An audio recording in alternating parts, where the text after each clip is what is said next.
Acts of Mercy. 4. Few words between them. Winter wind sweeps over the forest of pine. Fresh snowfall smattering tops the canopy. Isira mentions the pines are much taller than when Saladin had last seen them, but he cannot imagine their aging. He only sees what is there now. If he could have stood beneath their needles and watched their 50 years of growth, would he notice the difference? The spot where he burned the warlord's hold is covered in new growth and snow. He draws a mental line from it to the bluff where he'd met Farah all those years ago, then to Kepri's village. Blurry smoke ascends through woods and snow flurry. A cooking fire, maybe. Bacon, he hoped. Saladin leans over the ridge where he had fallen before and steps over the edge. Under thin slush, Saladin and Isira find the once well-trodden path towards Kepri's village. No one meets them on the road, though Isira catches several signs of sudden movement on her scanners. Animals, Saladin suggests.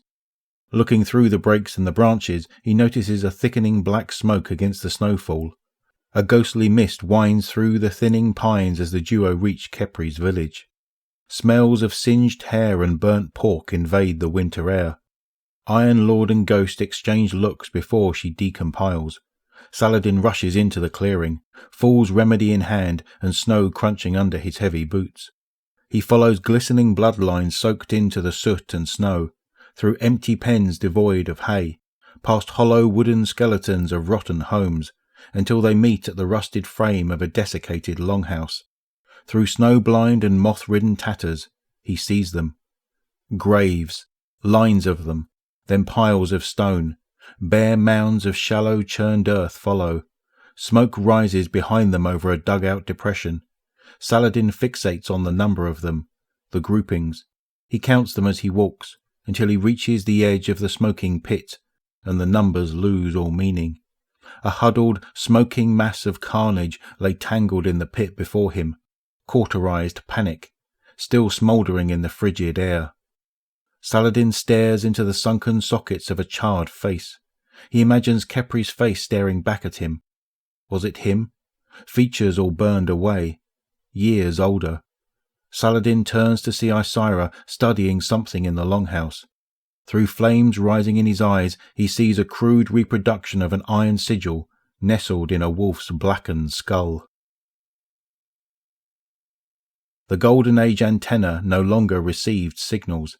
It was bent, unable to discern anything for itself, but still able to throw noise into the sky. A new settlement had formed around it, fenced with wooden spears and built along the basin in a spiral shape. Saladin makes his way inside the oddly vacant encampment unharried and descends. Where once a hatch had led him down into a centre of communication, now a hollow building lay carved open. A path of set stones had been pressed into the ground over years of foot traffic. Crimson moss takes root in the mud that fills in the gaps. It flows underground to an open hall like an estuary. He tells Isira to stay outside, to watch his back. Silvered eyes pierce through the dim hall fashioned from the surrounding comm station. Saladin watches the moonlight gleaming off them like two dancing spirits. He sees himself in that fearless stare. "I didn't imagine I'd see you here again, young one." "It's been a long time since anyone called me young." Farah, packmaster, sits upon a scrap heap of a throne at the rear of the hall, 8 rugged gunners flanking her. She's a woman now, several decades of age and violence etched into her sun-scarred skin and wizened face. Her finger taps a half-missing ear, long-healed. "You came from far away. What for?" "Rumours of rabid dogs prowling the outlands." Saladin looks to the men flanking Farah. "Are these yours?"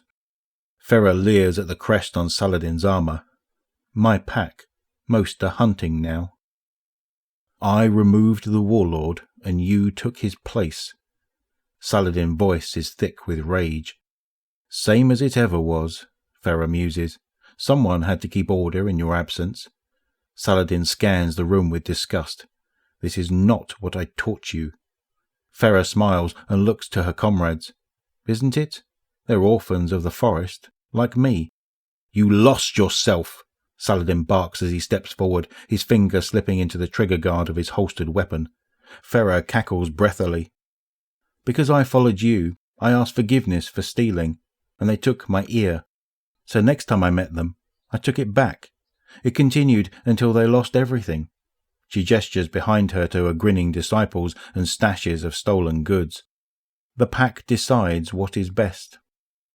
Iron Lords don't slaughter innocent villages. We don't starve people. I don't murder children, Saladin growls, heat building under his skin. What do you do when a warlord refuses to bow? Order is imposed, old grey lord. Or have you forgotten your lessons? She shifts in her seat. I learned that when you slapped the rifle out of my hand, when you levelled Jackson's camp. I understood. I made a mistake thinking what you needed was mercy, Saladin exhales.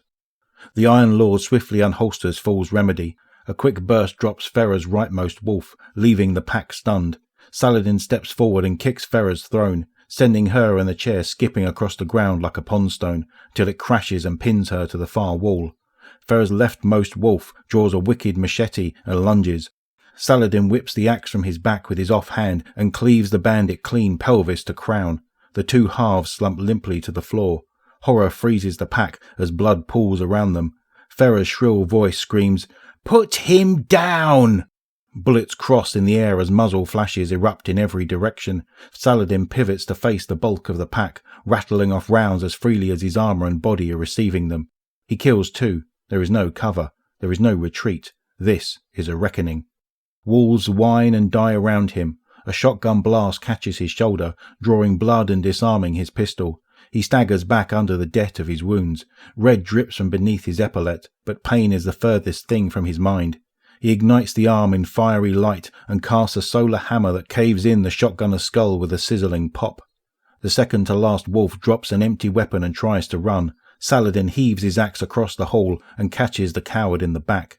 They collapse under the heft of the molten blade and combust. He turns to the last wolf frantically trying to reload their weapon. They back into a corner as they rack their rifle and spray rounds. Saladin charges through the gunfire and slams them against the wall. He unleashes a barrage of arc-wreathed fists that pulverize his foe into convulsing pulp. Saladin sees Farah still pinned and struggling beneath the throne, burning wreckage around her. He grimaces as he flips the throne off her, wraps hands around her neck and lifts her aloft. His fingers crush the air from her throat until they feel spine. His body aches. He pauses to catch his breath, to see remorse in her eyes. Farah places a gentle hand on his fingers. "How long until one comes to repay your violence?" she wheezes. Their eyes meet. Saladin's grip loosens. With her other hand, Farah plunges a narrow blade into Saladin's neckline. He winces and turns to see the thin slither of metal in her hand. Saladin meets her eyes again. There is no fear.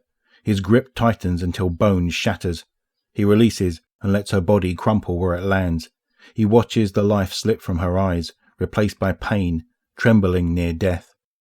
Saladin picks up his sidearm and delivers her one final mercy. Isira floats near the settlement's fence, a small shadow against early morning sun piercing through snow flurries. Saladin climbs a distance to her before she heals his wounds. The journey is a purifying penance, he tells himself. Pain he can abide.